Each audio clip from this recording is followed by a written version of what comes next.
స్తోత్రము స్వామి. పరిశుద్ధుడైన దేవా, నీకు వందనాలు. ఉదయకాలం ప్రభు నీ దాసులను అభిషేకించండి.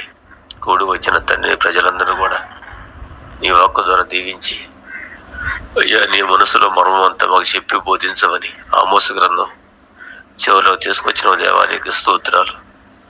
ప్రభా, నీ ఉద్దేశాన్ని సంపూర్ణంగా బయలుపరచమని, ప్రతి ఆటంకం అభ్యంతరం తొలగించి మహిమ పొందమని ప్రభా, నీ రక్త ప్రోక్షణ జరిపిస్తూ యేసు ప్రభు నామమున అడుగుతున్నాం తండ్రి, ఆమేన్. ఆమేన్. మంచిది. ప్రార్థించిన పరిశుద్ధులు రాబర్టయ్య గారిని బట్టి దేవునికి మహిమ కలుగునుగాక. మంచిది. మన ప్రభు అయిన యేసయ్యకు మహిమ, ఘనత, ప్రభావములు కలుగునుగాక. ఆమేన్. Praise the Lord. చూడండి నాన్న, మనందరం కూడా ఆమోసు పుస్తకాన్ని ధ్యానం చేస్తున్నాము. ఆమోసు గ్రంథంలో మనం దగ్గర 8 అధ్యాయాలు ముగించడానికి దేవుడు తన కృపను అనుగ్రహించాడు. ఇది నాన్న పరిశుద్ధ దేవుని యొక్క ఆత్మ మనందరికీ చక్కగా బోధించి నడిపించునుగాక. ఆమేన్. చూడన్నా, మనందరం 8 అధ్యాయాలు చక్కగా ముగించడానికి దేవుడు తన కృపను దయను మనందరికీ తోడై ఉండి నడిపించాడు. ఈరోజు ఉదయకాలంలో 9వ అధ్యాయాన్ని మనందరం కూడా ధ్యానం చేసుకుంటున్నాము. దేవుని యొక్క ఆత్మ ఈ 9వ అధ్యాయం కూడా ప్రారంభించి ముగించుటకు తన కృపను దయను మనందరికీ అనుగ్రహించి నడిపించునుగాక. ఆమేన్. చూడండి నాన్న, ఆమోసు పుస్తకం 9వ అధ్యాయము 1 నుండి 10 వచనాల వరకు ఈ దినం మరి జ్ఞాపకం చేసుకోవాలని నా ఆశ. 10 వచనాలు. ఈ 10 వచనాల్లో ప్రాముఖ్యమైనటువంటి విషయాలు ఉన్నాయి. ఇందులో ఇశ్రాయేలీల రాజ్యము అంతమైపోయేటువంటి గడియలు, అంటే ఒక రకంగా దుష్టులైనటువంటి దేవుని ప్రజలందరి మీదకి దేవుని యొక్క ఉగ్రత వచ్చేటువంటి సమయం. మనందరం కూడా దగ్గర మనందరం కూడా 5 అధ్యాయాలు 5 దర్శనాలను మనం నేర్చుకుంటూ వస్తున్నాము. 4 దర్శనాలు కంప్లీట్ అయిపోయినాయి. ఇందులో చివరి దర్శనంలో ప్రభు తన ప్రత్యక్షతను మనకి అనుగ్రహిస్తూ ఉన్నాడు. దయచేసి మనం చివరి అధ్యాయంలోకి వచ్చాం. ఆ మాటలు నేను చదువుతాను. ఆమోసు పుస్తకం 9వ అధ్యాయం 1 నుండి 10 వచనాలు. దయచేసి ఇందులో మొత్తం 3 భాగాలుగా మనం విభజించవచ్చు. ఆ 3 భాగాలు ఏంటంటే, మొదటి అధ్యాయము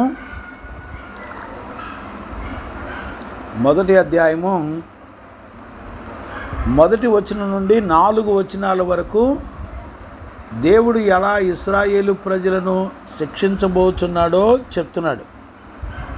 మరలా చెప్తున్నాను, ఇశ్రాయేలీల రాజ్యము అంతము సమీపించింది. దేవుని యొక్క తీర్పులు ప్రారంభించబడ్డాయి. లేకపోతే దుష్టుల యొక్క రాజ్యము, అంటే దేవుని యొక్క ప్రజలు దుష్టులుగా బ్రతికినప్పుడు దేవుడు తీర్పు తీర్చేటువంటి విషయాలు జరుగుతున్నాయి. అందులో 9వ అధ్యాయం 1 వచనం నుంచి 4 వచనాల వరకు దేవుడు ఎలా ఇశ్రాయేలు ప్రజలను శిక్షించబోతున్నాడో తెలియజేశాడు. అలాగే 9వ అధ్యాయము 5, 6 వచనాల్లో ఇశ్రాయేలు ప్రజలు శిక్షించేటువంటి దేవుడు ఎవరో, ఆయన ఎలాంటి సర్వశక్తిమంతుడో చెప్తున్నాడు 5, 6 వచనాల్లో. అంటే ఇందులోనే కాదండి, మనం 3వ అధ్యాయంలో 5వ అధ్యాయంలో కూడా మనం గత కాలంలో చూసాం ఆయన ఎలాంటి శక్తిమంతుడో. ఆమోసు మధ్యలో ఆయన మహిమా ప్రభావాన్ని, ఆయన శక్తిని వివరించడాన్ని కూడా మనం చూడవచ్చు. 9వ అధ్యాయము 7వ వచనం నుండి 10వ వచనం వరకు ఇందులో దేవుని తీర్పు, ఆయన యొక్క శిక్ష మన మీదకి రాదు అన్నవారికి దేవుడిచ్చే సమాధానం. ఈ రోజున క్రైస్తవులంతా కూడా ఇలానే ఉన్నారండి. దేవుడు దయగలిగిన వాడు, ఆయన మా మీద ఎలాంటి ఉగ్రతను రానివ్వడు అని ప్రజలందరూ అనుకుంటున్నారు. కానీ అలాంటి వాళ్ళందరికీ కూడా దేవుడు సమాధానం ఇస్తున్నాడు. 9వ అధ్యాయం 7వ వచనం నుండి 10వ వచనం వరకు.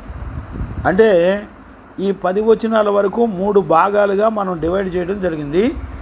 ఒకటి 9వ అధ్యాయం 1 నుంచి 4 వచనాల వరకు ఇశ్రాయేలు ప్రజల మీదకి దేవుడు ఎలాంటి శిక్షలు తీసుకొస్తున్నాడో చెప్తున్నాడు.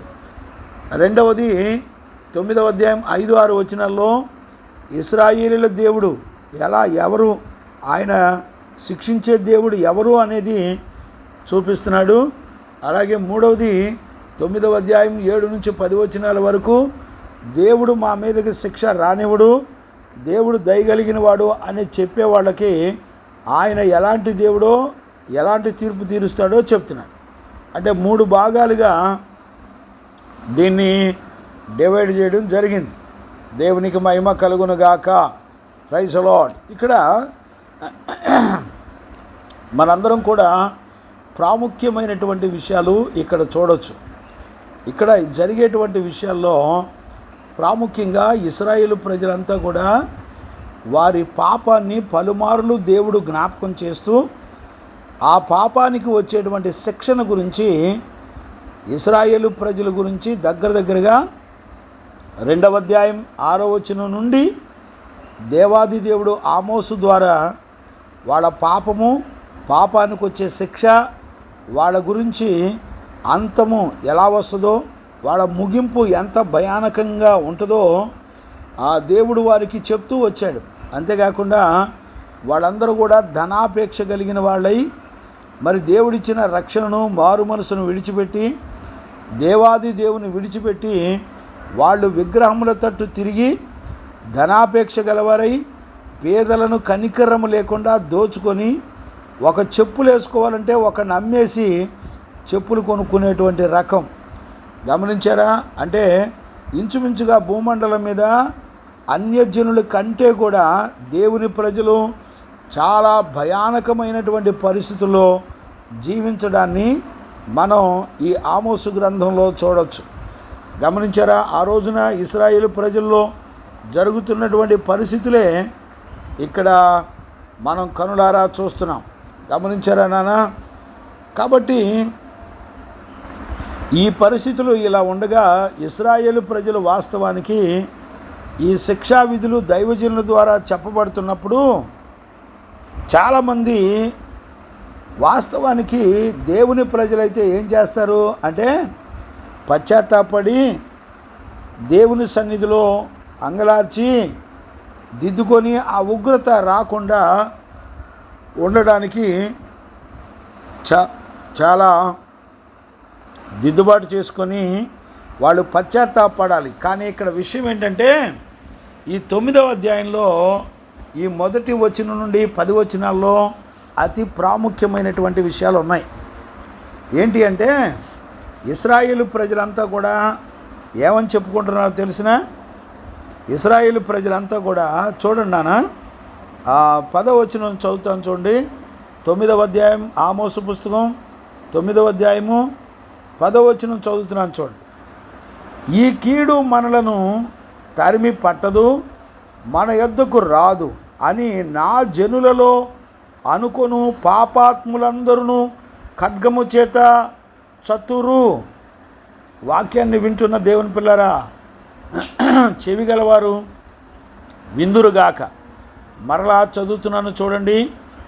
ఈ కీడు మనలను తరిమి పట్టదు, మన యొద్దకు ఎలాంటి కీడు రాదు అని నా జనులలో అనుకొను పాపాత్ములందరూ ఖడ్గము చేత చతురు. చూడండి, దేవుడు చాలా కఠినంగా మాట్లాడడాన్ని మనం చూస్తున్నాం.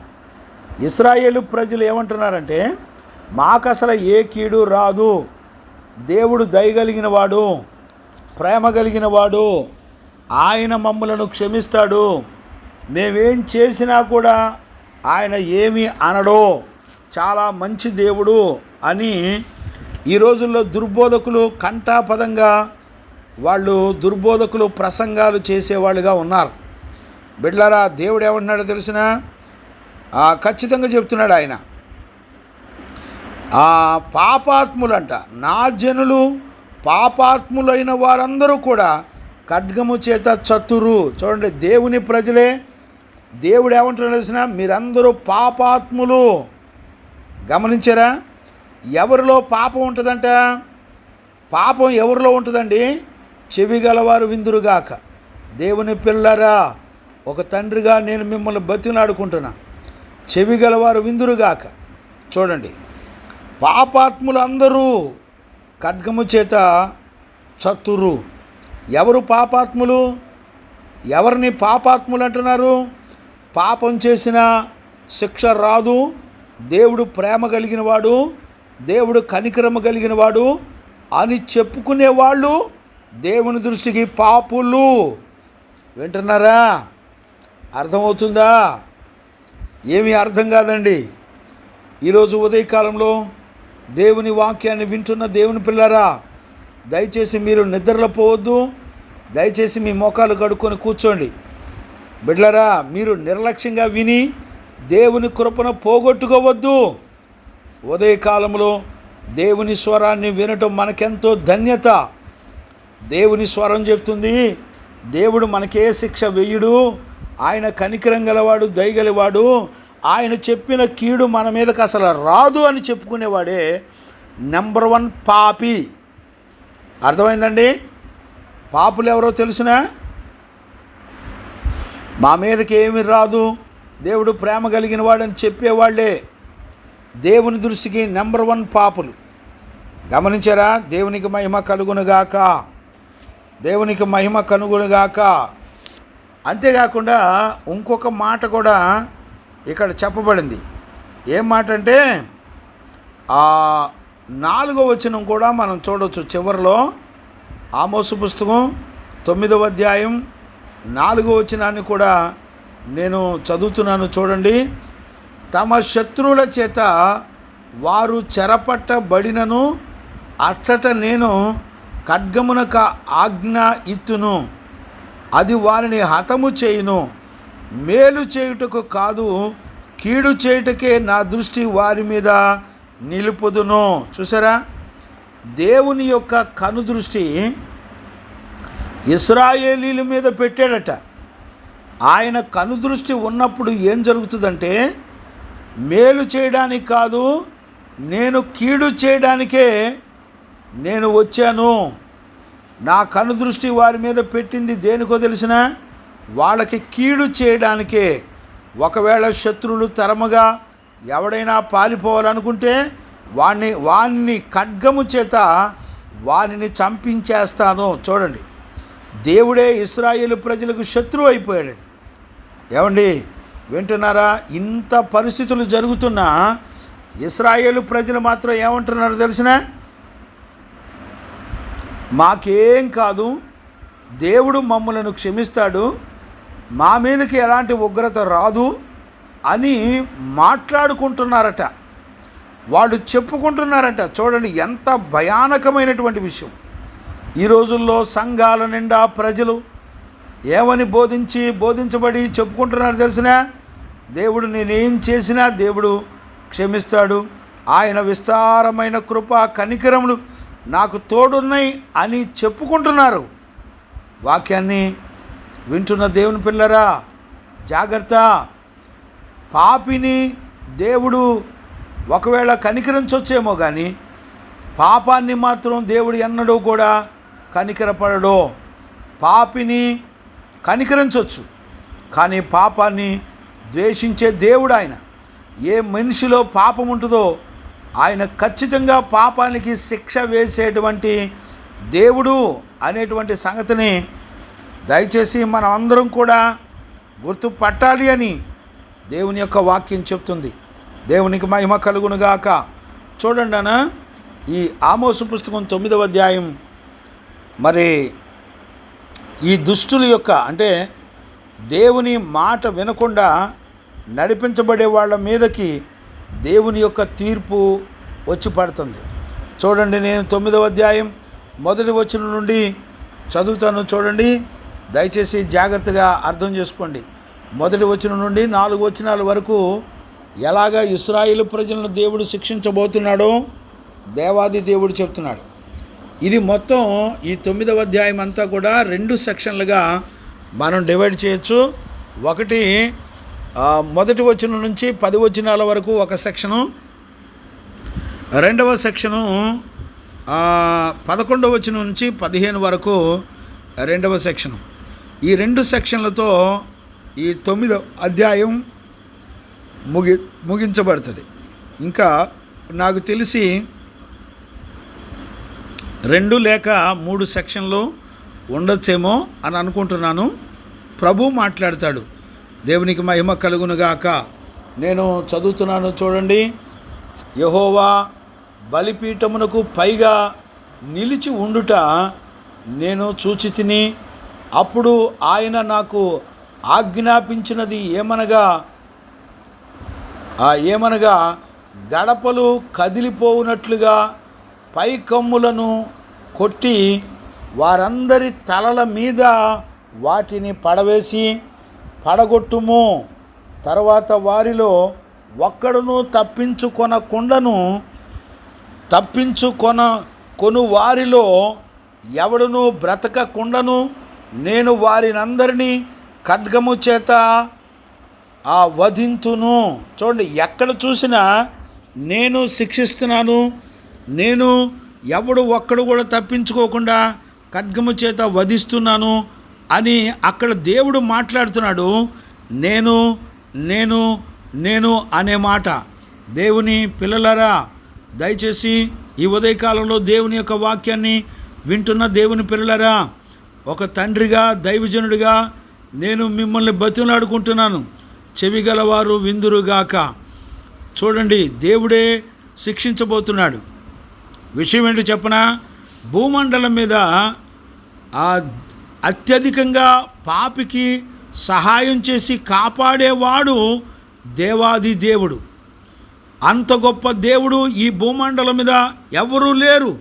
పాపిని పాపిగా చూడకుండా అతని పాపములను పలుమార్లు జ్ఞాపకం చేసి గద్దించి సరిచేసి పాపానికి వచ్చే శిక్ష నుంచి తప్పించే దయగలిగిన దేవుడు ఆయన తప్ప ఎవరు లేరు. అంతేకాకుండా ఈ రోజుల్లో ఆయన ఎలాంటి వాడంటే, ఆయన విరోధి అయి ఎవరినైనా శిక్షించాలి అనుకుంటే ఆయన కంటే ఉగ్రతను చూపించేవాడు ఇక భూమండలం మీద ఎవ్వరూ లేరు. చూడండి, పాపిని ప్రేమించి కనికరించాలన్నా ఆయనే, రక్షించాలన్నా ఆయనే. కానీ అదే దేవుని మాట వినకుండా కఠిన హృదయం కలిగిన వారై తిరుగుబాటు చేసేవారిని కూడా ఆయనలాగా శిక్షించే కఠినస్తులు ఇక ఎవరూ లేరు భూమండలం మీద. గమనించారా? ఎంత భయానకమైన పరిస్థితుల్లో వీళ్ళు నడిపించబడుతున్నా ఇప్పటికీ వాళ్ళు ఏమంటున్నారంటే, మా దేవుడు మంచోడు, ఆయన మమ్మల్ని ఏమనడు, ఆయన మమ్మల్ని క్షమిస్తాడు అని అంటున్నారు. బిడ్డలారా, జాగ్రత్త. నీలో పాపం కనపడిందా, నీలో తప్పు కనపడిందా, దానికి శిక్ష పడకుండా తప్పించుకోవడానికి వీలు లేదు. అందుకని అనేక పర్యాలు దేవుడు చెప్తున్నాడు, దేవుని పిల్లలను దుష్టుడు పాపం ముట్టడు అని రాశాడు. ముట్టదు అనే మాట దేవుని పక్షంగా అది చాలా బలమైన దేవుని యొక్క కార్యాలు. ఈ రోజున చాలామంది ఏమంటున్నారంటే, అయ్యా నేను ఉండలేకపోతున్నాను, నేను పడిపోతున్నాను, నేను నిలబడలేకపోతున్నాను, అయ్యో నేను ఈసారి బాగా నిలబడతాను, ఈసారి నేను బాగా ఉంటాను అని అనుకుంటున్నారు. జాగ్రత్త, నువ్వెన్నడూ నీకు నువ్వే నిలబడలేవు. దేవుడు నిలబడితే ఎవడో పడగొట్టలేడు. నీకు నువ్వు నిలబడితే పడిపోతావు. నేను చెప్తున్నాను, నీకున్న తెలివితేటలు, నీకున్న బలాన్ని బట్టి భక్తిని నేను చేస్తాను అని నీకు తోచిన భక్తి చేస్తే నువ్వెన్నడూ కూడా నిలబడలేవు. భక్తిని దేవుడు చేయించాలి. అంటే దేవుని అధికారానికి ఈ రోజుల్లో ఎవరు కూడా ఒప్పుకునే వాళ్ళు లేరు. బిడ్డలారా, ప్రతివాడు తన సొంత నీతి చేత ఏమనుకుంటున్నారు తెలిసిన? దేవుడు దయగలిగిన వాడు, ఆయన మమ్మల్ని ఏమనడు, ఆయన కనికరం మమ్మల్ని క్షమిస్తుంది, అని అనుకుంటున్నారు. బిడ్డలారా జాగ్రత్త. తండ్రిగా నేను మిమ్మల్ని బ్రతిలాడుకుంటున్నాను. చూడండి, దేవుడు ఎక్కడికి వచ్చి నిలబడుతున్నాడు, దేవుడు ఎలాంటి దర్శనాన్ని ఆమోసు చూస్తున్నాడో చూడండి. 5వ దర్శనం ఇది చివరి దర్శనం. ఇది ఇశ్రాయేలుల రాజ్యము అంతము కావడానికి చివరి దర్శనాన్ని దేవుడు ఆమోసుకు చూపిస్తున్నాడు. ఇశ్రాయేలు ప్రజల మీదకి ఎలాంటి శిక్ష రాబోతుందో దేవుడు ఆమోసుకు మరి ప్రత్యక్షపరుస్తున్నటువంటి చూచుచుండెను అని రాయబడు. గమనించారా? ఆయన కనులు, ఆమోసు యొక్క కనులు ఆ దర్శనాన్ని చూస్తున్నాడు ఆయన. నేను మరలా చదువుతున్నాను చూడండి. యెహోవా బలిపీఠమునకు పైగా నిలిచి ఉండుట నేను చూచితిని. చూడండి, ఇక్కడ బలిపీఠం అనంటే అర్థం ఏంటో తెలుసిన? యాక్చువల్గా ఈ బలిపీఠం ఆ యెరూషలేములో ఉన్నటువంటి దేవుని మందిరం యొక్క బలిపీఠం కాదు. గమనించారా?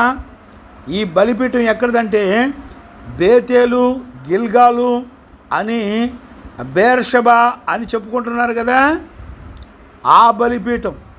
అంటే బేతేలు యొక్క బలిపీఠం దగ్గర యెహోవా నిలబడి ఉండుట చూచితిని. అప్పుడు ఆయన నాకు ఆజ్ఞాపించిన దేమనగా గడపలు కదిలిపోవునట్లుగా పై కమ్ములను కొట్టి వారందరినీ తల మీద వాటిని పడవేసి పడగొట్టుము. అంటే అర్థం ఏంటి?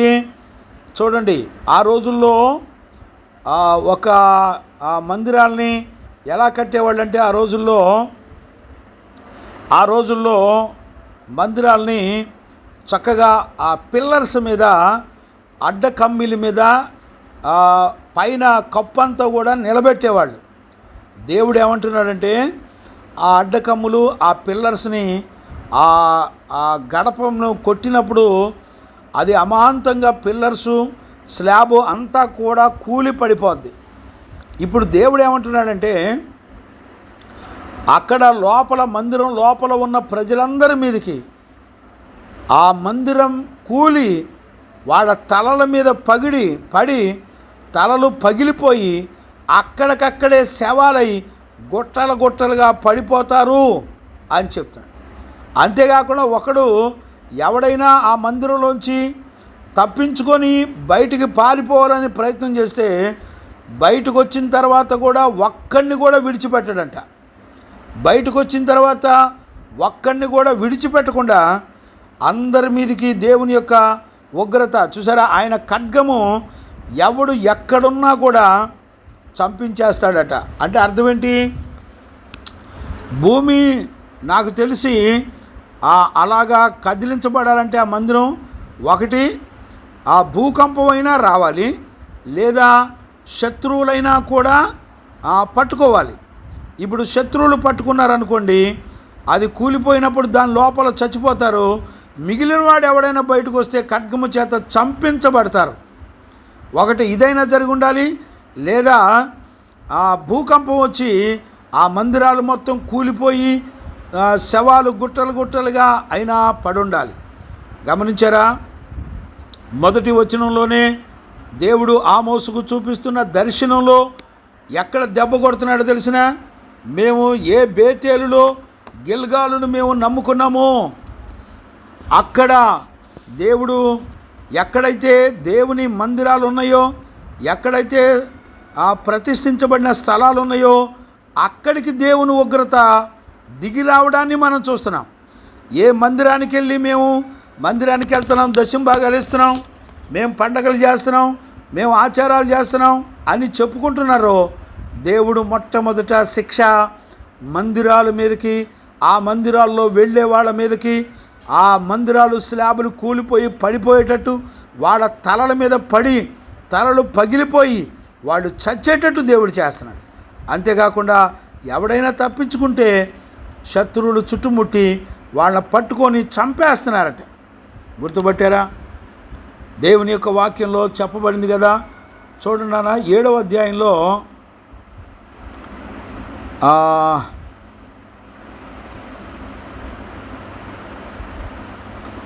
చూడండి నాన్న, 7వ అధ్యాయం 13వ వచనం అనుకుంటాను. చూడండి, నేను చదువుతున్నాను చూడండి.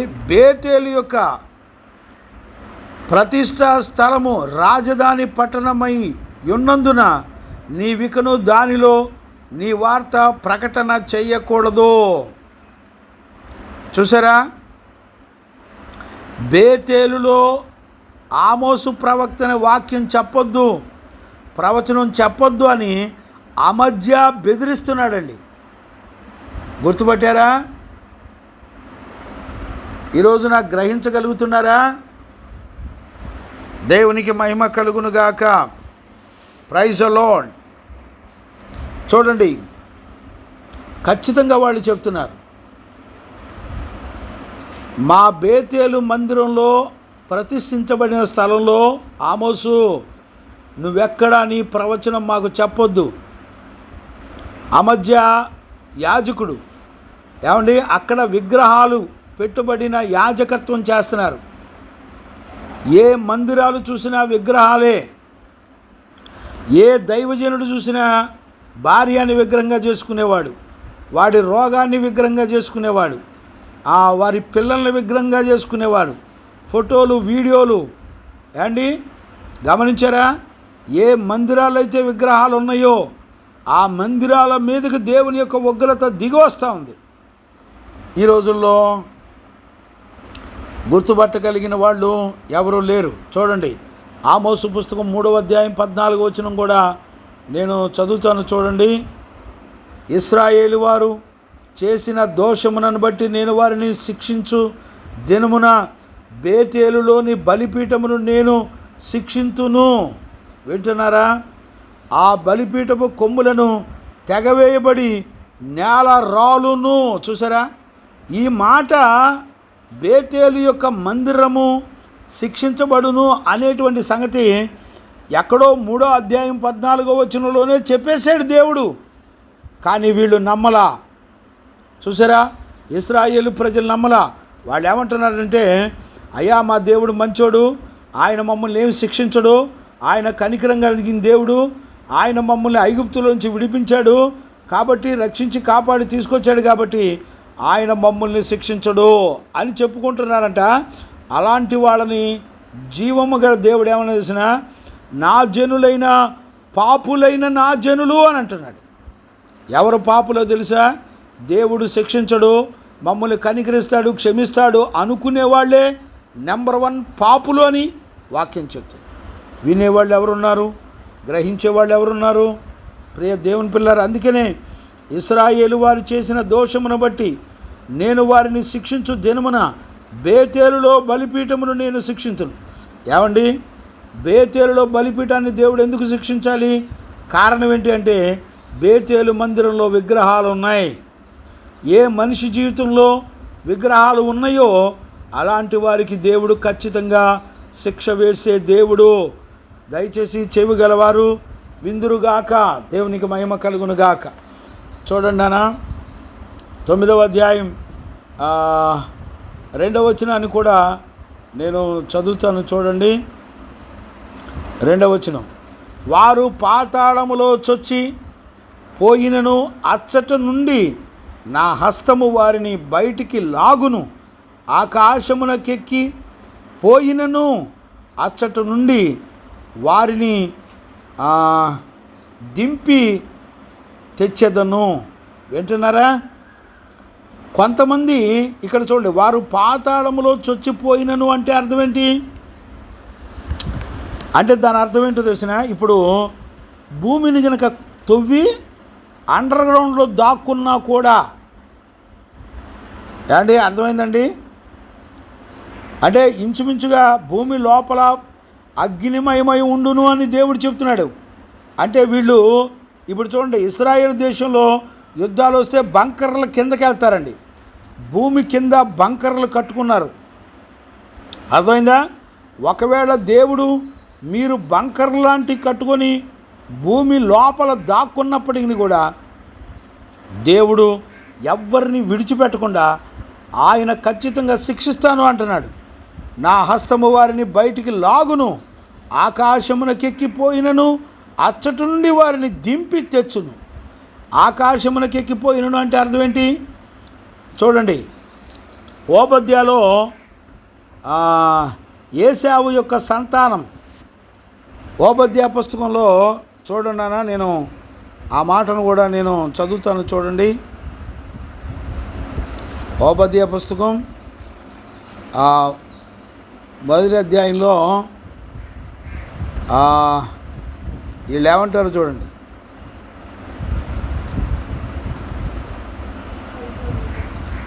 చూడండి 4వ వచనం చదువుతున్నాను చూడండి.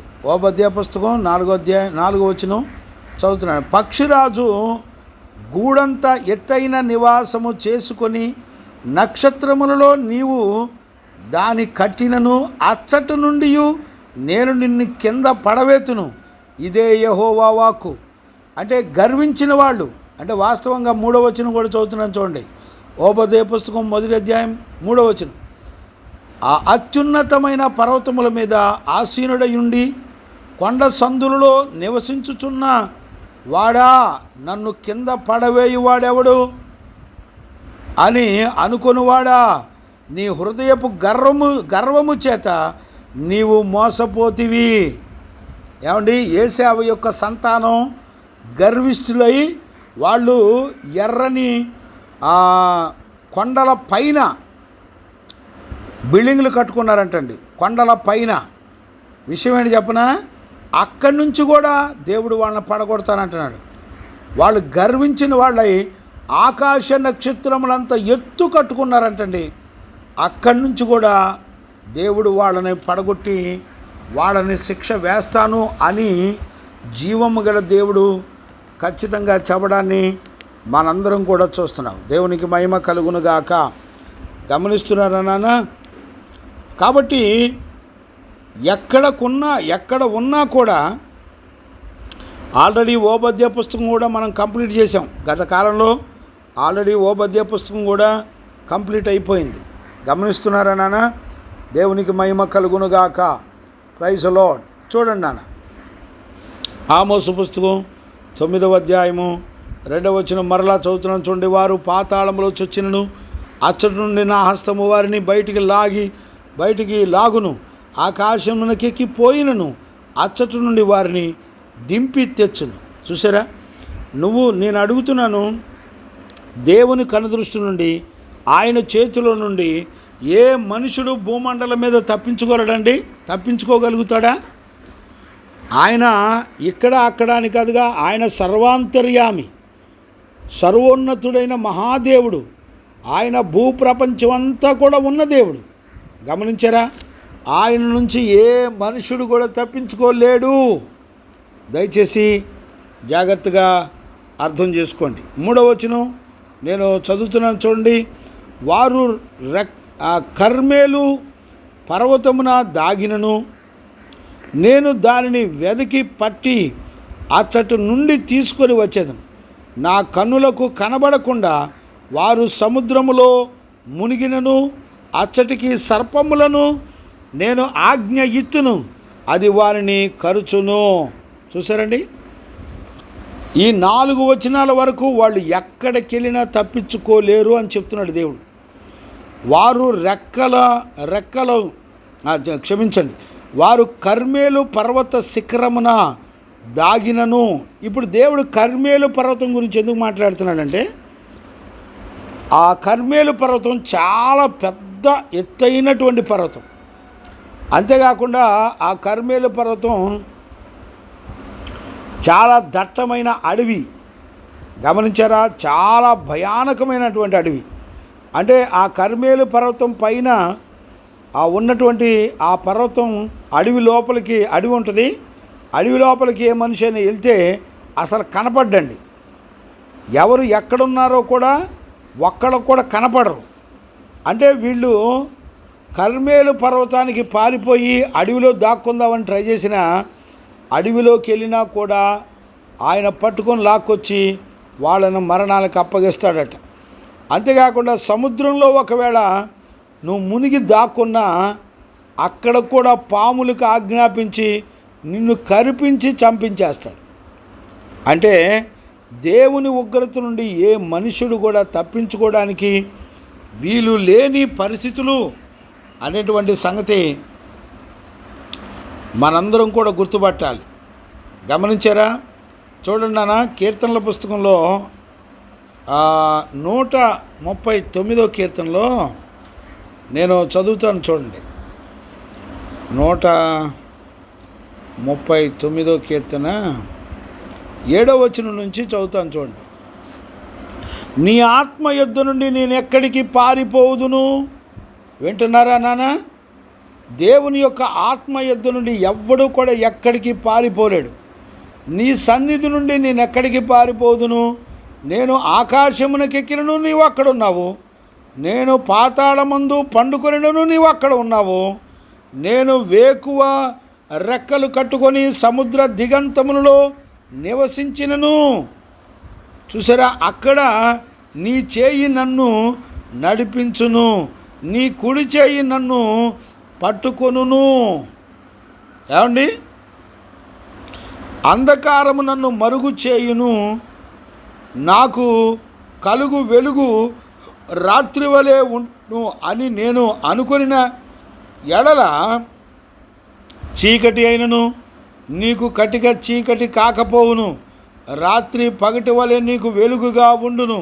చీకటియు వెలుగును నీకు ఏకరీతిగా ఉన్నవి. చూసారా? దేవునికి చీకటైనా వెలుగైనా ఒకే రీతిగా ఉంటుందంట. నువ్వు చీకట్లో దాక్కున్నా, అయ్యలారా వింటున్నారా? నువ్వు అంధకారంలో దాక్కున్నా, నువ్వు ఎక్కడ దాక్కున్నా, నువ్వు ఏ మూలన ఉన్నా, ఏ ప్రాంతాల్లో ఉన్నా, దేవుడు ఎక్కడా కూడా నువ్వు తప్పించుకోకుండా దేవుడు ఖచ్చితంగా నిన్ను తీరుస్తున్నాడు అనే సంగతి ఖచ్చితంగా మనందరం కూడా గుర్తుపట్టాలి. దేవునికి మహిమ కలుగునుగాక. Praise the Lord. చూడనా, ఆమోసు పుస్తకంలోకి మరలా నేను వస్తున్నాను చూడండి. మనం 3వ వచనం చదువుకున్నాం. వారు కర్మేలు పర్వతమును దాగినను నేను వారిని వెతికి పట్టి అచ్చటి నుండి తీసుకొని వచ్చేదను. నా కన్నులకు కనబడకుండా వారు సముద్రంలో మునిగినను. అచ్చటి నుండి సర్పమునకు ఆజ్ఞ ఇచ్చి ఆ ఆజ్ఞ ఇచ్చును, అది వారిని కరుచును. గమనించారా? 4వ వచనం. తమ శత్రువుల చేత వారు చెరపట్టబడినను అచ్చట నేను ఖడ్గమున కాజ్ఞ ఇత్తును, ఇది వారిని హతము చేయును. మేలు చేయుటకు కాదు, కీడు చేయుటకే నా దృష్టి వారి మీద నిలుపుదును. చూసారా? దేవుడు మేలు చేయడానికే కాదు, కీడు కూడా ఆయన చేయగలడు. అందుకనే ఈ రోజున కుటుంబాల్లో భార్యకి భర్త, భర్తకు భార్య అనేటువంటి సంబంధాలు కూడా లేకుండా కఠినంగా బ్రతుకుతున్నారు. చూడండి, ఈరోజు వాక్యం వినాలంటే ఎలా వింటున్నారు చెప్పండి? ఈరోజు మెలకుగా ఉండి వాక్యం వినేవాళ్ళు ఉన్నారండి? ఎవ్వరూ కూడా అలాగూ లేరండి. గమనించారా? అంటే ఇక్కడ చూడండి, తమ శత్రువుల చేత వారు చెరపట్టబడినను అంటే అర్థం ఏంటి?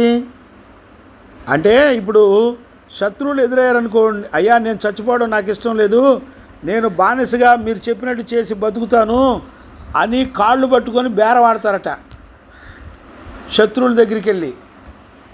అలాంటి వాళ్ళను కూడా దేవుడు ఏం చేస్తాడంటే శత్రువుల యొక్క ఖడ్గానికి అప్పగించి వాళ్ళని చంపించేస్తాడంట. చూడండి, నిజంగాండి నేను అడుగుతున్నాను, వీళ్ళు ఎంత పాపం చేస్తే దేవుని కోపం ఇంతగా రగిలిద్ది? ఏమండి? దేవుని యొక్క ఓర్పును కూడా దాటిపోయిందండి పాపం. ఆయన కనికరాన్ని కూడా దాటిపోయింది పాపం. ఆయన దయా జాలి కూడా దాటిపోయింది పాపం. అంటే ఎంతగా విస్తరించిందో చూడండి పాపం మనుషుల్లో. దేవుని కనికరం దయను కూడా పొందుకోలేనంతగా మరి పాపం విస్తరించిపోయింది. గమనిస్తున్నారా? ఈరోజు ఉదయకాలంలో దేవుని వాక్యాన్ని వింటున్న దేవుని పిల్లరా, దయచేసి మీరందరూ కూడా గుర్తుపట్టాలని ఒక తండ్రిగా నేను మిమ్మల్ని అందరినీ కూడా బతిలాడుకుంటున్నాను. పాపానికి శిక్ష ఎవ్వరు తప్పించుకోవడానికి ఉండదండి, వీలుండదు. జాగ్రత్త, ఒళ్ళు దగ్గర పెట్టుకొని మనం అందరూ బతకవలసినటువంటి వారమై ఉన్నాం. చూడండి నాన్న, 5వ వచనాన్ని. అంటే ఇప్పుడు మొదటి సెక్షన్ అయిపోయింది. ఏంటి? మొదటి వచనం నుంచి 4 వచనాలు ఇశ్రాయేలీల మీదకి ఏ ఉగ్రతలు వస్తాయో దేవుడు 5వ దర్శనం ద్వారా దేవుడు చూపిస్తున్నాడు. ఇక్కడ మనం చూస్తే 5, 6 వచనాల్లో అసలు ఈ ఇశ్రాయేలు మీదకి ఇంత ఉగ్రతను తీసుకొచ్చే వాళ్ళు ఎవరో చెప్తున్నాడు. ఆయన సైన్యములకు అధిపతి యెహోవా అని చెప్తున్నారు. గమనించారా? ఇక్కడ చూడండి 5వ వచనం చదువుతున్నాం చూడండి. ఆయన సైన్యములకు అధిపతి యెహోవా, ఆయన భూమిని మొత్తగా అది కరిగిపోవును, అందులోని నివాసులందరూ ప్రలాపించుదురు. నైలు నది వలె అదంతయు ఉబుకుచుండును, ఐగుప్తు దేశపు నైలు నది వలె అది అణగిపోవును. చూసారండి, ఆయన భూమిని మొత్తినప్పుడంట అది కరిగిపోద్దంటండి. అంతేకాకుండా ఆ భూమి ఒక నైలు నది వలె సడన్గా ప్రవహించు నదిలాగా ఉంటుంది, అంతలోనే ఎండిపోద్దంట. అంటే అర్థం ఏంటి? అంతలోనే ఊపుకుద్ది, అంతలోనే ఎండిపోద్ది, అంటే తగ్గిపోద్ది. అంటే అర్థం ఏంటి తెలిసిన? భూమి ఆ ఉబికి ఇప్పుడు భూకంపం వచ్చిందనుకోండి, భూమి ఏమవుద్ది? భూమి పైకి పొంగుద్ది. భూకంపం తగ్గిపోయిందనుకోండి, భూమి అణిగిపోద్ది. అంటే భూమి తాగినవాడు తూలినట్టు తూలుతుందంట భూమి. చూసారా? అంటే భూమి అలా గనక తూలినట్టు తూలితే ఎంత భయానకమైన పరిస్థితి వచ్చేస్తుంది చెప్పండి. ఈ రోజుల్లో గమనించే వాళ్ళు ఎవరు లేరు. చూసారా? చూడండి అన్న, కీర్తనల పుస్తకంలో నేను చదువుతాను చూడండి. కీర్తనల పుస్తకం 46లో 6వ వచనాన్ని నేను చదువుతాను చూడండి. 6వ వచనం, 46, 6వ వచనం. జనములు ఘోషించుచున్నవి, రాజ్యములు కదులుచున్నవి, ఆయన తన కంఠ ధ్వని వినిపించగా భూమి కరిగిపోవచ్చున్నది. ఆయన కంఠధ్వని వింటే భూమి తాగినవాడు తూలినట్టు తూలుతూ ఎంత భయానకంగా ఉందో చూడండి. రాజ్యములు కదిలిపోతున్నాయంట. ఆయన కంఠస్వరం వినగా భూమి కరిగిపోతుంది, పర్వతాలు కదిలిపోతున్నాయి. చూసారా? 68వ కీర్తనలో కూడా 68, 2వ వచనం కూడా చదువుకోవచ్చు. ఆ మాట నేను చదువుతాను చూడండి. పొగ చెదరగొట్టునట్లు నీవు వారిని చెదరగొట్టుము, అగ్నికి మైనము కరుగునట్లు భక్తిహీనులు దేవుని సన్నిధిని కరిగి నశించుదురుగాక. చూసారా? దేవుడు మాట్లాడితే పర్వతాలే కరిగిపోతున్నాయి, భూమి కరిగిపోతుంది. ఇప్పుడు దేవుడు చూడండి చెదరగొడితే అగ్నికి మైనము కరుగునట్లుగా భక్తిహీనులు దేవుని సన్నిధిని కరిగి నశించిపోతారంట. ఏమండి, ఇశ్రాయేలు ప్రజలంతా ఎంత భయానకమైన భక్తిహీనులో చూడండి. ఇంత జరుగుతున్నా వాళ్ళు 10వ వచనంలో ఏమన్నారంటే మా మీదకి ఏ శిక్ష రాదు. చూడండి, నేను 10వ వచనం మళ్ళీ ఒకసారి చదవాలనిపిస్తుంది, మళ్ళీ చదువుతాను చూడండి. క్షమించండి, ఆమోసు పుస్తకంలో 9వ అధ్యాయము 10వ వచనం మళ్ళీ ఒకసారి చదవాలనిపిస్తుంది, చదువుతాం. ఆ కీడు మన మీదకి తరిమి పట్టదు, మన యొద్దకు రాదు అని నా జనులలో అనేకులు పాపాత్ములైన వారందరూ ఖడ్గము చేత చత్తురు. 10వ వచనంలో దేవుడు ఆన్సర్ ఇస్తున్నాడు. మనకే కీడు రాదు అనుకునే వాళ్ళకే ఆన్సర్ ఇస్తున్నాడు. అర్థమైందండి? ఏ కీడు రాదని చెప్పుకునే వాళ్ళు ఎవరంటే పాపాత్ములు అని వాక్యం చెప్తుంది. కాబట్టి మనం 5వ వచనంలో చదువుకుంటున్నాం. ఏమని? ఆయన సైన్యములకు అధిపతి యెహోవా, ఆయన భూమిని మొత్తగా అది కరిగిపోను, అందులో నివాసులందరూ ప్రలాపించుదురు. నైలు నది వలె అదంతయు ఉబుకుచుండును, ఐగుప్తు నైలు నది వలె అది అణిగిపోవును. 6వ వచనం. ఆకాశమందు తమ కొరకై మేడగదులు కట్టుకొని వాడను, ఆకాశ మండలమునకు భూమి యందు పునాదులు వేయువాడను ఆయనే. సముద్ర జలములను పిలిచి వాటిని భూమి మీద ప్రవహింప చేయువాడును ఆయనే. ఆయన పేరు యెహోవా. చూసారండి, గుర్తుపడుతున్నారా? ఆయన పేరు యెహోవా అంటే యెహోవా అంటే ఏంటి? నిత్యుడు, ఉన్నవాడు, అనువాడు, పరిశుద్ధుడు, నీతిమంతుడు. ఏమండి, ఇంకా మనం నిర్గమాకాండం 3వ అధ్యాయంలో మోషేకి చెప్తాడు. చూడండి, 14-15 వచనం చదువుతాను చూడండి. నిర్గమాకాండం 3వ అధ్యాయం 14-15 వచనాలు చదువుతాను. అందుకు దేవుడు, నేను ఉన్నవాడను, అనువాడనై ఉన్నాను అని మోషేతో చెప్పెను. మరియు ఆయన ఉండునను వాడు మీ యొద్దకు నన్ను పంపెనని నీవు ఇశ్రాయేలుతో చెప్పవలెను. మరియు నీ దేవుడైన యెహోవా మోషేతో ఇట్లనెను, మీ పితరుల దేవుడైన యెహోవా అనగా అబ్రహాము దేవుడును, ఇస్సాకు దేవుడును, యాకోబు దేవుడునైన యెహోవా మీ యొద్దకు నన్ను పంపెనని నీవు ఇశ్రాయేలుతో చెప్పవలను. నిరంతరము నా నామము అదే, నిరంతరము ఇది నా జ్ఞాపకార్థమైన నామము. చూసారా, యెహోవా ఎవరు? ఇప్పుడు ఇశ్రాయేలు మీదకి ఇన్ని ఉగ్రతలు రప్పించింది ఎవరు? యెహోవాయే. ఆయన ఎవరు? నిత్యుడగు తండ్రి, ఆయన సమాధానకర్త, బలవంతుడగు దేవుడు, ఉన్నవాడు, అనువాడు అని అర్థం. చూసారండి. కాబట్టి ఉదయకాలంలో మనం 5వ వచనంలో చూసినప్పుడు ఎవరు శిక్షిస్తున్నారో దేవాది దేవుడు మాట్లాడుతున్నాడు. దేవునికి మహిమ కలుగునుగాక. చూడండి నాన్న, 4వ అధ్యాయం 13వ వచనంలో కూడా ఆమోసు పుస్తకం నేను చదువుతున్నాను. చూడండి, ఆమోసు పుస్తకం 4వ అధ్యాయం 13వ వచనంలో కూడా ఆయన ఎవరో చెప్తున్నాడండి. నేను ఆల్రెడీ చదివాను, మళ్ళా నేను చదువుతున్నాను. పర్వతములను నిరూపించువాడును, గాలిని చెదరగొట్టువాడును ఆయనే. ఉదయమున చీకటి కమ్మజేయవాడును, మనుషుల యోచనలు వారికి తెలియజేయవాడును ఆయనే.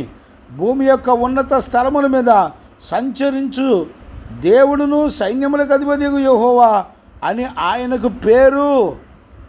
చూసారా, ఆల్రెడీ 4వ అధ్యాయంలో కూడా ఆయన ఎవరో చెప్పాడు.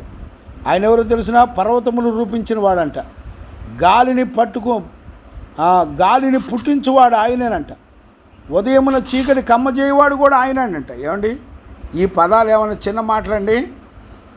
ఉదయమును కలగజేయవాడు, చూసారా, పర్వతములను కదిలింపజేయవాడు, సముద్రమును మరి భూమి మీద పొరలు చేయవాడంటే ఆయన సామర్థ్యం, ఆయన శక్తి ఎంత బలమైందో దయచేసి అర్థం చేసుకునే వాళ్ళు ఎవరు లేరు.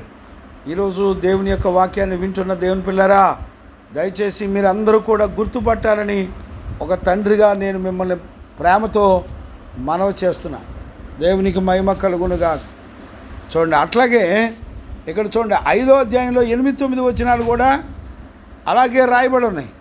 నేను చదువుతాను చూడండి. 5వ అధ్యాయం 8-9 వచనాలు. ఆయన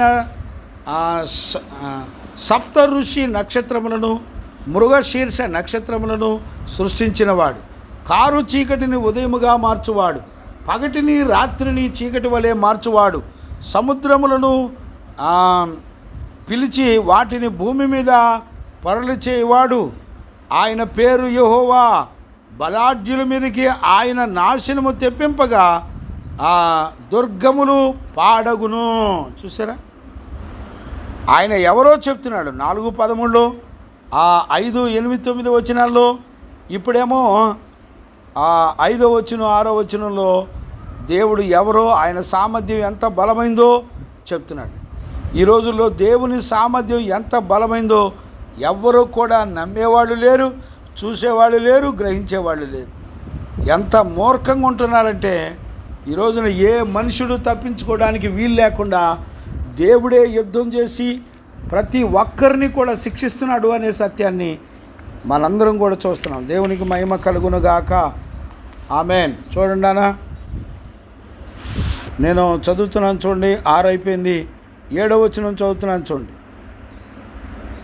7వ వచనం నుండి 3వ అంశం అంటే 5, 6 వచనాలేమో ఆయన ఎవరో, ఆయన బలశౌర్యం ఎలాంటిదో చెప్పుకుంటూ వచ్చాడు.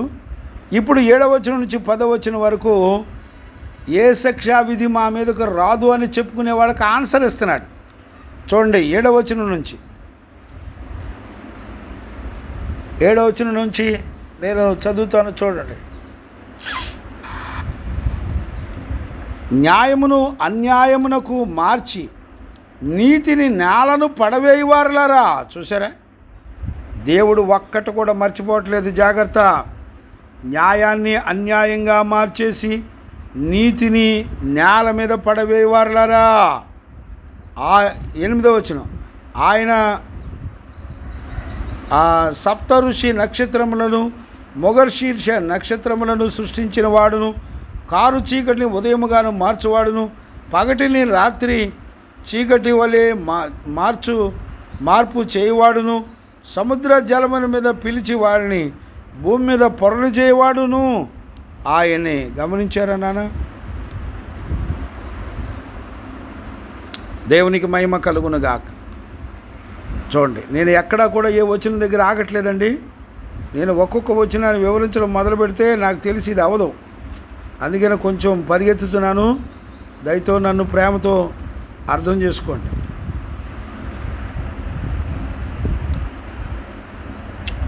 9వ వచనం చదువుతున్నాను, చూడండి. ఆయన పేరు యెహోవా, ఆయన క్షమించండి నాన్న, 9వ అధ్యాయం. సారీ నాన్న, నేను 5వ అధ్యాయం చదివాను. 9వ అధ్యాయంలో 7వ వచనం చదువుతున్నాను, చూడండి. ఇశ్రాయేలులారా, మీరు కూషీయులను నా దృష్టికి సమానులు కారా. చూసారా, కూషీయులు అంటే నాకు తెలిసి ఈ కూషీలు అంటే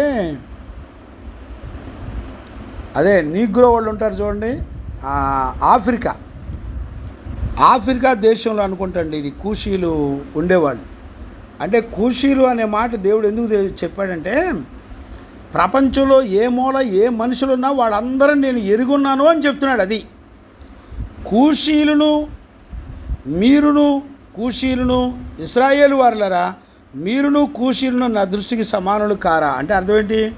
కూషీలు అన్యజనులు, దేవుడు ఎరగని ప్రజలు. ఇప్పుడు ఇశ్రాయేలు ప్రజలు ఎలాంటి వాళ్ళు అయ్యారంటే దేవుడు ఎరగని ప్రజల్లాగా ఉన్నారంట. గమనించారా ఎంత భయానకమైన పరిస్థితిలో? దేవునికి మహిమ కలుగునుగాక. అంతేకాకుండా నేను ఐగుప్తు దేశములో నుండి ఇశ్రాయేలులను, కస్తోరు దేశములో నుండి ఫిలిస్తీన్లను, కీరు దేశములో నుండి సిరియానులను రప్పించి తిని. ఏమండి, మీరు గుర్తుపట్టారా? ఇది చాలా ప్రాముఖ్యమైనటువంటి మాట. ఏం మాట అంటే, దేవుడు ఏమన్నాడంటే, ఇశ్రాయేలులారా, మిమ్మల్ని ఐగుప్తు నుంచి తీసుకొచ్చింది నేనే, మిమ్మల్నే కాదు సకల ప్రపంచంలో ఉన్న ప్రజలందరిని కూడా రప్పించింది నేనే అంటున్నాడు. అంటే అర్థం ఏంటి? ఇక్కడ చూడండి, ఇశ్రాయేలును, కస్తోరు దేశము నుండి ఫిలిస్తీన్లను, ఏంటమ్మా కఫ్తోరు, క్షమించినానా, నాకు కళ్ళు మస్కలుగా ఉన్నాయి. గ్లాస్ తుడు, క్లాత్ పెడుతుడు. రైట్, చూడండి నాన్న, ఇక్కడ దేవుడు చెప్పేటువంటి మాటను గమనించండి. త్వరగా చాలే ఇచ్చే త్వరగా. రైట్, కస్తోరు ఆ దేశంలో నుండి ఫిలిస్తీన్లను కూడా రప్పించింది నేనే, ఆ కీరు దేశములో నుండి సిరియానులు కూడా రప్పించింది నేనే. కీరు అంటే 1వ అధ్యాయం 5వ వచనంలో ఉంటుంది చూడండి. నేను ఆమోసు పుస్తకం 1వ అధ్యాయము 5వ వచనం చదువుతున్నాను చూడండి. ఆమోసు పుస్తకం 1వ అధ్యాయం 5వ వచనం. ఇక్కడ ఏమంటాడంటే, దమస్కు యొక్క అడ్డగడియలను విరిచెదను, ఆవేను లోయలోనున్న నివాసులను నిర్మూలము చేతును, బేతేదీదులో ఉండకుండా రాజదండము వహించిన వారిని నిర్మూలము చేతును, సిరియానులు చెరపట్టబడి కీరు దేశమునకు వారిని కొనుపోబడుదురని యెహోవా సెలవిచ్చుచున్నాడు. చూసారా, కీరు దేశం అనేది ఇక్కడ 1వ అధ్యాయము 1-5వ వచనంలో రాశాడు. గమనించారా? ఈ చెరపట్టబడిన వాళ్ళందరినీ కూడా కీరు దేశం మీద గుండా యెహోవా వారిని బానిసలుగా తీసుకెళ్తాడనమాట. అంటే ఇప్పుడు అర్థం ఏంటంటే ఇశ్రాయేలు ప్రజలను ఐగుప్తు నుంచి తీసుకురావడమే కాకుండా నేను మిగతా ప్రపంచ దేశాలన్నిటిని కూడా నేను ఒకే రీతిగా చూస్తున్నాను. అంటే అర్థం ఏంటంటే దేవుని ప్రజలనే కాకుండా ప్రపంచంలో ఉన్న ప్రతి ప్రజలందరినీ కూడా దేవుడు చూస్తున్నాడు. వాళ్ళ బతుకులు చూస్తున్నాడు, వాళ్ళ జీవిత చరిత్రను చూస్తున్నాడు, వాళ్ళ బ్రతుకులన్నిటిని కూడా దేవుడు లెక్కగట్టి చూస్తున్నాడు. మిమ్మల్నే కాదు, ఆ ఇశ్రాయేలు ప్రజలనే కాదు, ప్రపంచంలో ఉన్న ప్రతి మనిషిని కూడా దేవుడు లెక్క కడుతున్నాడు అనేటువంటి విషయాన్ని ఇక్కడ మనం చూడవచ్చు. గమనించారా నాన్న? దేవునికి మహిమ కలుగునుగాక. Praise lord. కాబట్టి కీరు దేశము నుండి సిరియాలను రప్పించితి. 8వ వచనం, ప్రభు అయిన యెహోవా కన్ను ఈ పాపిష్టి రాజ్యముల మీద నున్నది. చూసారా, ఈ పాపిష్టి రాజ్యము మీద ఉందంట. ఏమండి, చివరికి ఇశ్రాయేలు దేశం ఏమైపోయిందో తెలిసిన? పాపిష్టి రాజ్యం అయిపోయింది, పాపిష్టి దేశం అయిపోయింది. రాజ్యం మీద ఉంది, దానిని భూమండలం మీద ఉండకుండా నాశనము చేతును. అయితే యాకోబు సంతతిని సర్వనాశనము చేయక విడిచిపెట్టేదను, ఇదే యెహోవాకు. ఏమండి, ఇక్కడ మాత్రం కొంచెం కనికరాన్ని ఒక్క మాట చూపించాడండి. పూర్తిగా నాశనం చేయకుండా మరి యాకోబు సంతతిని శాశాన్ని మిగులుస్తాను అని అంటున్నాడు. గమనించారా? ఇక్కడ ఏమన్నాడు? భూమండలం మీద ఇక ఒక్కడు కూడా మిగలకుండా భూమిని, ఇశ్రాయేలు దేశాన్ని, ఆ గవర్నమెంట్ని, రాజుల్ని, యాజకుల్ని, ప్రజలని, అధికారుల్ని, వాళ్ళ మందిరాల్ని, వాళ్ళ ప్రతిష్ఠ స్థలాల్ని, వాళ్ళ ఇళ్ళు వాకిళ్ళని, వాళ్ళలో ప్రజల్లో మిగిలిపోయిన ప్రతి ఒక్కరిని కూడా పట్టుకొని చంపేస్తాడట. ఒక్కరిని కూడా వదిలిపెట్టడు. చాలా జాగ్రత్తగా దయచేసి గుర్తుపట్టండి, ఒక్కరిని కూడా వదిలిపెట్టడు దేవుడు. చూసారా? తర్వాత 9వ వచనం, నేను ఆజ్ఞీయగా ఒకడు ధాన్యము జల్లెడతో జల్లించినట్లు ఇశ్రాయేలీలను అన్యజనులందరిలో జల్లింతును గాని ఒక చిన్న గింజైనను నేలను రాలదు. చూసారా? ఇశ్రాయేలు ప్రజల్ని ఇతర దేశాలలో చెదరగొట్టి దేవుడు ఏం చేస్తాడు తెలిసిన? వాళ్ళని ధాన్యము జల్లించినట్టు జల్లిస్తాడంట. ఎందుకు ధాన్యము జల్లించినట్టు జల్లిస్తున్నాడు దేవుడు అనంటే, ఇప్పుడు జల్లించడం అంటే అర్థం ఏంటి? పొట్టు, రాళ్ళు, డస్టు అంతా కూడా కింద పడిపోద్ది. ఓన్లీ గింజలు మాత్రమే ఆ జల్లెడలో ఉంటాయి. గమనించారా? అంటే ఇశ్రాయేలు ప్రజల్లో పరిశుద్ధుల్ని, నీతిమంతుల్ని, గింజలైన వారినే దేవుడు కాపాడుకుంటాడు. మిగతా పొట్టు గిట్టు మరి చెత్త చెదారో రాళ్ళు కలిగినటువంటి కఠినస్తులందరినీ కూడా దేవుడు చంపేస్తాడు, మరణాలకు అప్పగిస్తాడు. గుర్తుపట్టారా? సర్వనాశనము చేస్తున్నటువంటి దేవుడు ఆయన శేషాన్ని మిగులుస్తున్నాడు. ఆ శేషం ఎవరంటే గింజలు. ఇప్పుడు వాక్యం వింటున్న దేవుని పిల్లరా, మనం గింజల్లో ఉన్నామండి. మనం గింజల వలె ఉన్నామా? ఆయన జల్లించినప్పుడు ఒకవేళ పొట్టు వలె, మట్టి వలె, రాళ్ళ వలె జారి కింద పడుతున్నామా? ఒకవేళ అలాగినక పడినట్లయితే మీరు ఖచ్చితంగా నష్టపోతారు. దయచేసి గుర్తుపట్టండి. 10వ వచనం, ఈ కీడు మనలను తరిమి పట్టదు, మన యొద్దకు రాదు అని నా జనులలో అనుకొను పాపాత్ములు అందరూ ఖడ్గము చేత చత్తురు. చూసారండి? ఏమనండి, ఎంతమందికి ఏమర్థమవుతుందో నాకు తెలీదు. దేవుడే మిమ్మల్ని చూసుకుంటాడు. దేవునికి మహిమ కలుగునుగా. కాబట్టి ఉదయకాలంలో దేవుని యొక్క వాక్యాన్ని వింటున్న దేవుని పిల్లరా, ఖచ్చితంగా మీరు గుర్తుపట్టి ప్రభు యొక్క రాకడ కొరకు సిద్ధపడాలని తండ్రిగా, దైవజనుడిగా నేను మిమ్మల్ని అందరినీ కూడా హెచ్చరిస్తున్నాను. ఆయన మాట వినని వాళ్ళందరినీ నాశనం చేశాడు. చివరికి గింజలైన వారిని, శేషాన్ని మిగిలించి వాళ్ళని కాపాడుకున్నాడు. చూడండి, ఎక్కడ చూసినా దేవుడు ఎంత ఉగ్రత కుమ్మరించినా ఆయన చిత్తంలో ఉన్నవారిని, గింజలను దేవుడు తప్పకుండా కాపాడుకుంటాడు. గుర్తుపట్టారండి? కాబట్టి ఈరోజు ఉదయకాలంలో దేవుని యొక్క వాక్యాన్ని వింటున్న దేవుని పిల్లరా, ఖచ్చితంగా ఈ విషయాలన్నీ గుర్తుపట్టి ఆయన ఆ మాట ఇచ్చిన ప్రకారంగా ఆయన శిక్ష ఏది వేస్తానని చెప్పాడో అది ఖచ్చితంగా మన మీదకి వస్తుంది. కాబట్టి అలాంటి విషయాల్లో మనం దేవునికి భయపడి జీవించడానికి యేసయ్య తన కృపను మనందరికీ అనుగ్రహించి నడిపించును గాక. ఆమెన్. ప్రార్థన. మహాపరిశుద్ధుడైన కన్నతండ్రి, నీకు స్తోత్రం నాయన. ఈ 9వ అధ్యాయంలో 10 వచనాలు నాయన 3 అంశాలుగా మాతో మాట్లాడుతూ వచ్చినందుకు స్తోత్రాలు. నా బిడ్డలందరూ గ్రహించుకోవడానికి కృప దయచేయండి. ఈ ఉపదేశం మరలా వింటున్న బిడ్డలందరినీ పరిశుద్ధులుగా చేయండి నాయన. పాపం లేని జీవితం చేస్తూ, పరిశుద్ధమైన జీవితం చేస్తూ, నీ రాకడలో నిన్ను ఎదుర్కొనే శ్రేష్టమైన జీవితాన్ని ఆ బిడ్డలకి, నాకు, లేఖనాలు వింటున్న ప్రతి బిడ్డలకి, కుటుంబానికి అనుగ్రహించి నీ మహిమగల రాకడ కొరకు సిద్ధపరిచినందుకు కృతజ్ఞతాస్తుతులు చెల్లిస్తూ యేసయ్య నిన్నడిగి పొంది ఉన్నాము తండ్రి. ఆమెన్. ఆమెన్.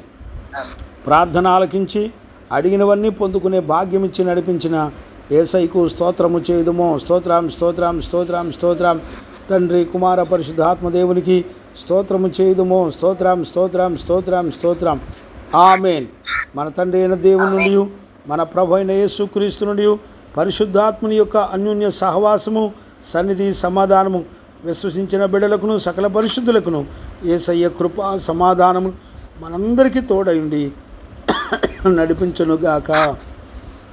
ఆమెన్. ఆమెన్.